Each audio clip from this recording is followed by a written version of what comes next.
En Afrique de l'Ouest, le coton est un produit de première nécessité non négligeable.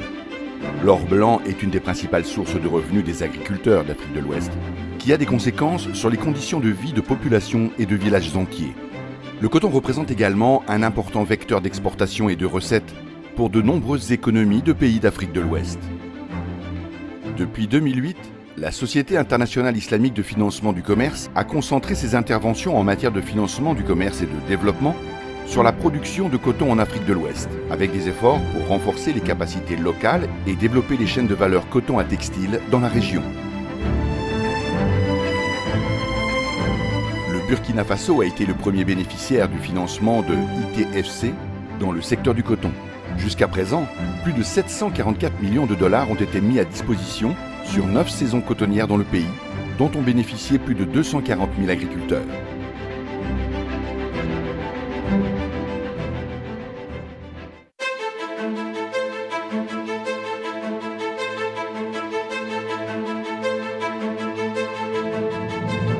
C'est tout un paquet d'accompagnement que le gouvernement apporte au secteur parce que ça nous rapporte des recettes d'exportation, mais ça fait vivre un nombre important de familles.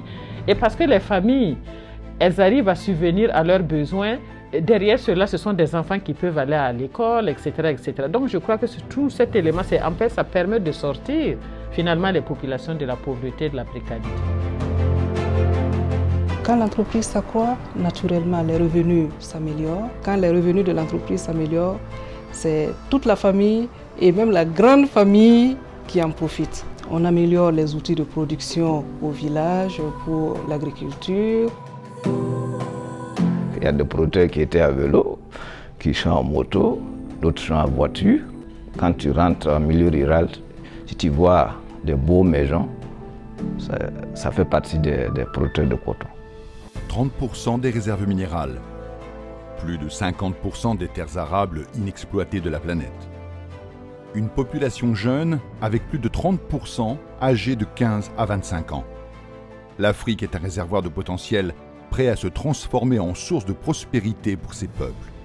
L'ITFC est créé en 2008 avec l'objectif de promouvoir le commerce pour améliorer les conditions économiques et le niveau de vie dans le monde. L'institution offre des solutions de financement adaptées aux besoins spécifiques de chaque pays et chaque industrie. Avant 2017, on était déjà à 927 millions de dollars US.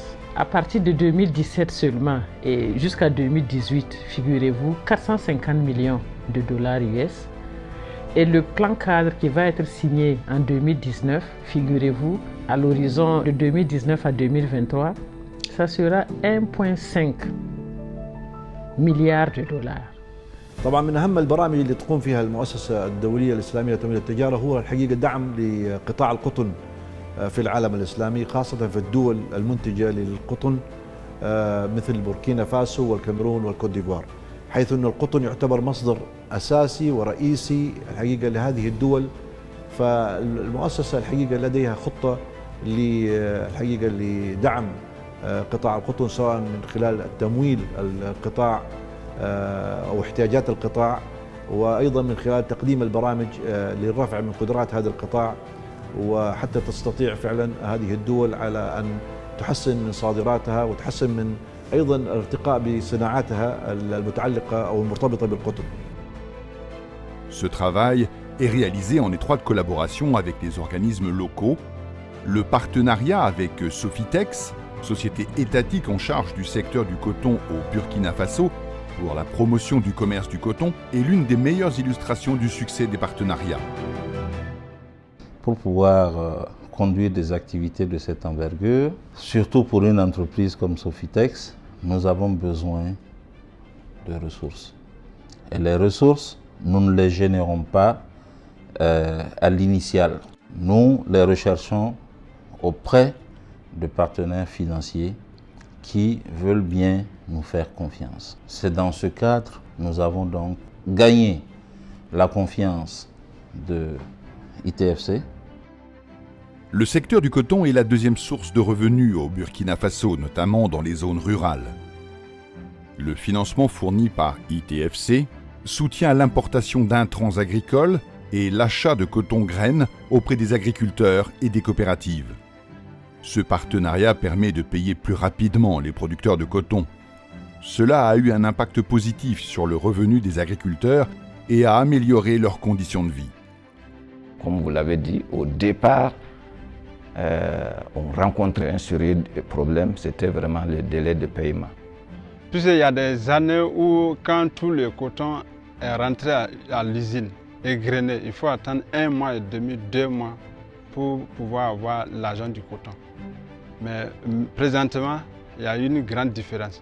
Puisque présentement, quand tout le coton de la coopérative rentre, souvent 1 semaine, 10 jours plus tard, on vient vous payer. L'activité cotonnière au Burkina fait vivre directement au moins 4 millions de personnes. La première source de monétarisation de l'économie en milieu rural. Elle permet de stabiliser les populations, elle permet aussi d'améliorer les conditions de vie des producteurs dans leur milieu de vie. Les revenus qui sont servis permettent justement aux producteurs d'envisager la scolarisation de leurs enfants, d'envisager un meilleur accès aux soins et d'accéder à des biens et services divers pour l'amélioration de leurs conditions de vie. Grâce à son engagement en faveur du développement du secteur cotonnier en Afrique de l'Ouest, ITFC s'est vu décerner le titre de Banque africaine du coton.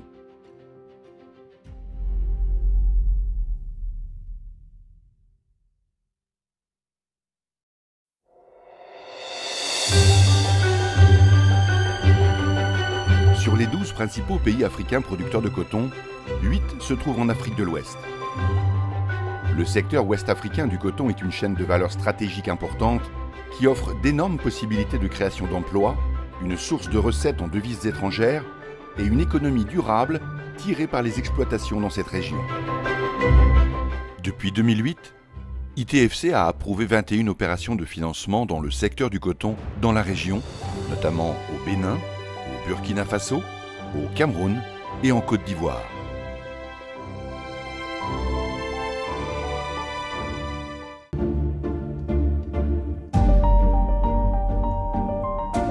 Le coton est cultivé depuis plus d'1 siècle en Afrique de l'Ouest et la région abrite une industrie textile traditionnelle depuis plus de 60 ans. L'histoire du coton camerounais a commencé en 1913. C'était le fait des chercheurs allemands qui ont fait quelques tests autour de Pitoa, non loin de Garoua. Plus tard, une société belge a fait des essais autour de Kaélé, dans l'extrême nord du Cameroun. Et cela a permis de créer la société française de développement des fibres textiles, la CFDT, créée en 1951, qui a été nationalisée en 1974 pour devenir Sodecoton. Au cours des dernières décennies, les volumes de coton produits ont augmenté de manière exponentielle. L'Afrique se positionne aujourd'hui comme le 2e exportateur de coton après les États-Unis. Parmi les 12 pays africains exportateurs de coton, 12 sont dans la région d'Afrique de l'Ouest, avec 4 pays en tête du peloton, au Bénin, au Burkina Faso, au Cameroun et en Côte d'Ivoire. Pour arriver au produit fini, la chaîne de valeur est constituée de plusieurs maillons. Approvisionnement en intrants, culture du coton, traitement des cultures, récolte de la production, égrenage, filature de la fibre, tissage ou tricotage, teinture et ennoblissement, confection de vêtements, commercialisation. Plusieurs parties prenantes collaborent pour améliorer la performance de cette chaîne de valeur à tous les niveaux. Producteurs, gouvernement, institutions de financement. La Société internationale islamique de financement du commerce qui, évidemment, nous aide à accompagner des entreprises, les nôtres, dans le secteur agricole, au niveau donc de la Sodecoton en particulier, et aussi dans d'autres secteurs, l'énergie, la Société nationale de raffinage. Parlons de la Sodecoton. Vous avez une structure qui aujourd'hui emploie directement plus de 120 000 cotonculteurs, mais qui a un impact sur plus de 3 millions de personnes dans les parties nord, Adamawa et extrême nord de notre pays. C'est une proportion importante pour notre économie. La filière coton a 3 intervenants. Vous avez l'État, les producteurs de coton et la Sodecoton. Donc, l'État a créé un cadre de dialogue entre ces trois intervenants de manière à ce que les problèmes et les contraintes des uns et des autres soient pris en compte. C'est de cette manière, donc, il y a des comités qui fixent les prix du coton, il y a des comités qui permettent de déclencher un mécanisme de stabilisation des prix d'achat du coton. Il y a des comités qui permettent aussi chaque année de fixer les prix des intrants agricoles. Ça permet qu'il y a quand même une certaine dynamique, une certaine synergie entre les trois intervenants de manière à stabiliser la filière. Des efforts considérables ont été fournis pour l'émergence de la chaîne de valeur du coton par les parties prenantes nationales des pays de l'Afrique de l'Ouest. Au Burkina Faso, par exemple, les trois sociétés cotonnières, dont la Sofitex, Société burkinabé des fibres textiles, agissent sur les premières étapes de cette chaîne de valeur. Les sociétés cotonnières réalisent un certain nombre d'activités à l'endroit des producteurs. Le premier objectif qui est poursuivi par la société cotonnière, c'est d'organiser et d'accompagner la production cotonnière. Cette nécessité d'organisation et d'accompagnement conduit la cotonnière à mettre à la disposition des producteurs les facteurs de production. Un deuxième élément fort, c'est d'apporter un appui conseil aux producteurs. La Sofitex elle-même, tout comme Faso Coton et Socoma, se font toujours accompagner par la recherche scientifique pour pouvoir bien cerner les innovations technologiques qui s'avèrent appropriées à l'effet donc d'améliorer les activités agricoles. Cette chaîne de valeur crée des emplois à tous les niveaux. Le coton constitue pour cette région indispensable de développement parce qu'elle nourrit des dizaines de millions de personnes. Imaginez, nous avons 350 000 producteurs, soit 350 000 familles, et nous avons derrière nous autour de 2000 personnes qui sont nourries directement de la filière coton. Et je dirais qu'à partir du nord jusqu'au port de Douala, le coton continue à nourrir ceux qui ne connaissent même pas la feuille du coton. Mais si les premières étapes de la chaîne de valeur, notamment celles en relation avec la production de fibres de coton, bénéficient d'une bonne structure en Afrique de l'Ouest, il y a encore des efforts à fournir pour augmenter la valeur ajoutée par la création de PME capables de transformer la matière brute et par l'amélioration du processus d'exportation. Unfortunately, today most of the African countries they really export raw material. And you don't feel and you don't have really the added value. At the end of the day, we need to make sure to upgrade the industries, to really have more industrial development in the African countries so that they can benefit from so much potentials, talking about cotton, talking about other mineral resources. Africa is full of these really natural resources. Parmi les 40 premiers pays producteurs de coton dans le monde, 22 sont des PM de l'OCI. Leur part dans les exportations mondiales totales de coton représente alors plus de 30%. Par sa stratégie d'aide au développement des produits de base, ITFC permet non seulement d'améliorer les conditions du secteur, mais aussi d'intégrer ces pays aux chaînes de valeur mondiales. Grâce à son engagement en faveur du développement du secteur cotonnier en Afrique de l'Ouest, ITFC s'est vu décerner le titre de Banque africaine du coton.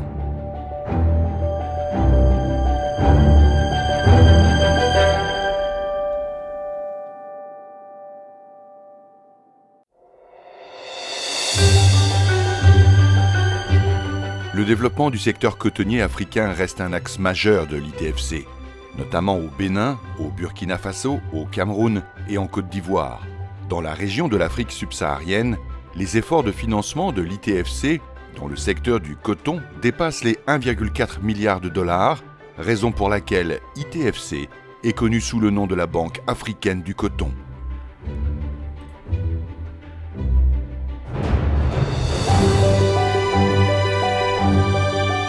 La filière du coton a connu une forte évolution cette dernière décennie, grâce à une bonne structuration de la filière dans les pays producteurs et une approche intégrée qui implique toutes les parties prenantes. 2 opérateurs majeurs participent activement au succès de cette organisation, les sociétés cotonnières et les fédérations nationales de producteurs.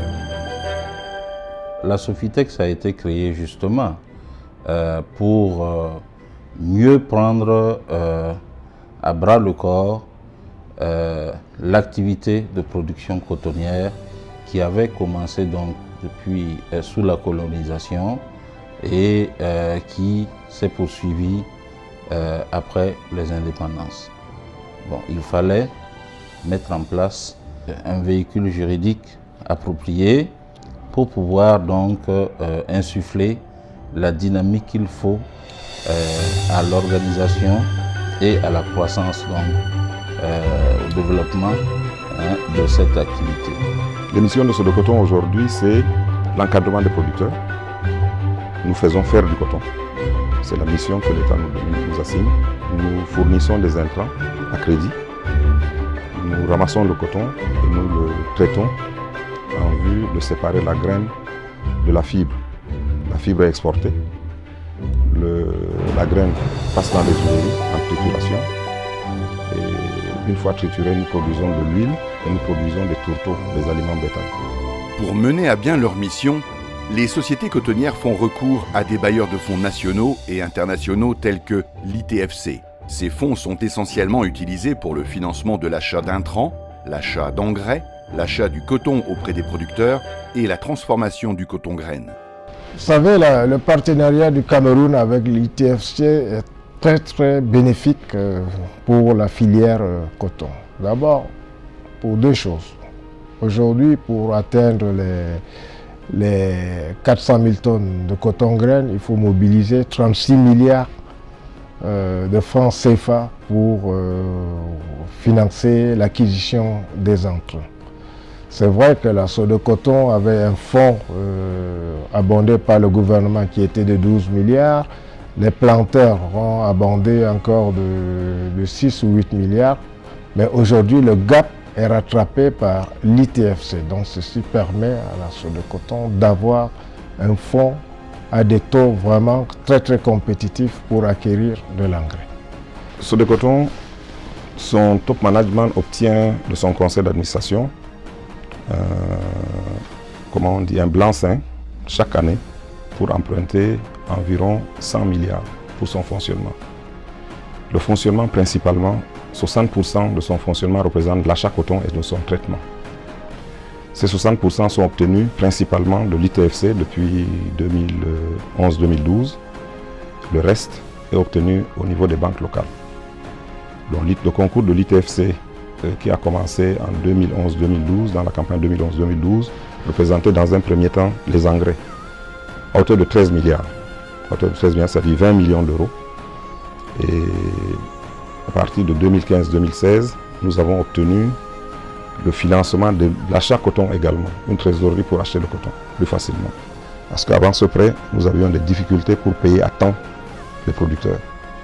Depuis ce concours, les paiements sont devenus très fluides, donc c'est pour cela que de plus en plus les montants sont en train d'augmenter.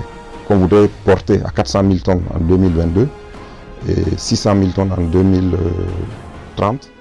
Le succès du modèle développé dans les pays d'Afrique de l'Ouest tels que le Burkina Faso et le Cameroun est attribuable à une bonne organisation à tous les niveaux. Les unions et fédérations nationales de producteurs de coton, telles que l'UNPBC au Burkina Faso et le CNPCC au Cameroun, jouent un rôle primordial dans le succès des campagnes. Grâce à son engagement en faveur du développement du secteur cotonnier en Afrique de l'Ouest, ITFC s'est vu décerner le titre de Banque africaine du coton.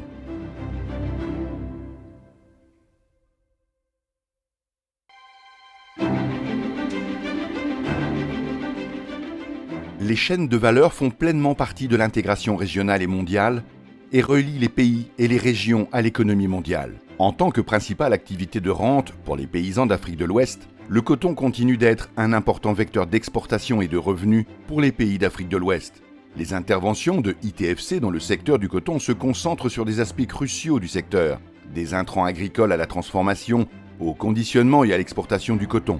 En plus de financer la fourniture des intrants agricoles nécessaires, ITFC achète aussi aux agriculteurs et aux coopératives du coton-graine destiné à être transformé en fibres avant exportation. L'objectif global est de renforcer la contribution du secteur du coton de l'Afrique de l'Ouest aux chaînes de valeur mondiales.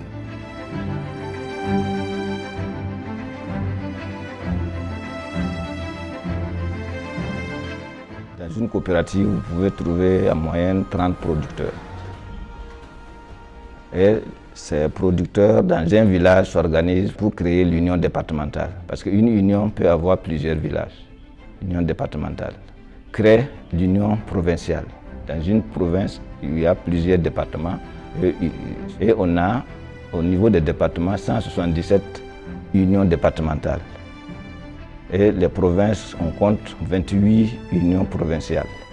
C'est ces 28 unions provinciales qui se sont réunies en assemblée générale et créent l'Union nationale des producteurs de coton. Aujourd'hui, on est à 12 membres. L'Union nationale est dans tout le territoire du Burkina Faso. À la fin de chaque campagne agricole, les bénéficiaires de la campagne de l'année suivante sont sélectionnés minutieusement par les fédérations de coopératives en concertation avec les sociétés cotonnières. Lorsque nous terminons une campagne de commercialisation, il faut faire le bilan et on appelle ça l'assainissement. Pour élire donc les producteurs qui vont bénéficier des crédits d'une campagne. La campagne commence ainsi avec la collecte des besoins des agriculteurs, avec un mode de gouvernance qui permet de favoriser le succès de la campagne et de mieux gérer et prévenir les risques. Pour le groupement, on regarde vraiment votre niveau, votre capacité. On calcule ça sur une moyenne de 3 ans pour vous octroyer le crédit. La campagne passée, ce que vous avez produit, la campagne suivante, ce que vous avez produit et votre prévision, on regarde, on fait la moyenne et on vous donne le crédit. Une fois la liste des agriculteurs bénéficiaires arrêtée, les sociétés cotonnières distribuent les engrais et les intrants et la campagne est lancée. On commence à recenser les planteurs qui veulent être dans les cercles et cultiver le coton. Et après la validation, on retient la liste bleue et on rejette la liste rouge. Après cela, on attend alors quand l'assaut de coton va nous apporter les engrais et les herbicides. Après le semence, après avoir semé, on attaque de sarcler le champ. Après le sarclage, le moment de pendage ou démarrage plutôt. Après le démarrage, l'appendage de coton, d'engrais plutôt. Au moment où le coton commence à donner les fleurs, on nous donne des insecticides pour traiter contre l'attaque des parasites, etc. jusqu'à le moment des récoltes arrive. On récolte le coton, etc. jusqu'à ce qu'on nous demande de faire sortir le coton à la place du marché. Cette organisation au début de la chaîne de valeur de coton et la mobilisation de l'ensemble des parties prenantes en amont de chaque campagne agricole est un élément clé pour atteindre les objectifs de croissance du secteur au niveau national. Le document de stratégie globale du gouvernement et surtout le document de stratégie du développement du secteur rural a fixé pour le coton des objectifs à atteindre. En 2021-2022, il faudrait que la production cotonnière atteigne les 400 000 tonnes de production annuelle. Et en 2025-2030, 600 000. Donc ça, c'est l'objectif que s'est fixé le gouvernement dans le cadre de la stratégie devant permettre au Cameroun de devenir un pays émergent. Et je crois que l'assaut de coton, à travers la culture cotonnière, est sur le bon chemin. Alors que les chaînes de valeur du coton en Afrique de l'Ouest continuent de se développer, les pays voisins et des régions entières peuvent bénéficier d'un cercle vertueux de croissance durable et de prospérité à long terme. Aujourd'hui, l'Afrique de l'Ouest se classe au 6e rang des régions productrices de coton au monde, avec près de 5 millions de tonnes produites. ITFC a approuvé 21 opérations de financement dans le secteur du coton dans la région, notamment au Bénin, au Burkina Faso, au Cameroun et en Côte d'Ivoire. Au total, dans la région de l'Afrique subsaharienne en 2019, pour le secteur du coton, les investissements de ITFC, aussi appelée la Banque africaine du coton, dépassent les 1,4 milliard de dollars.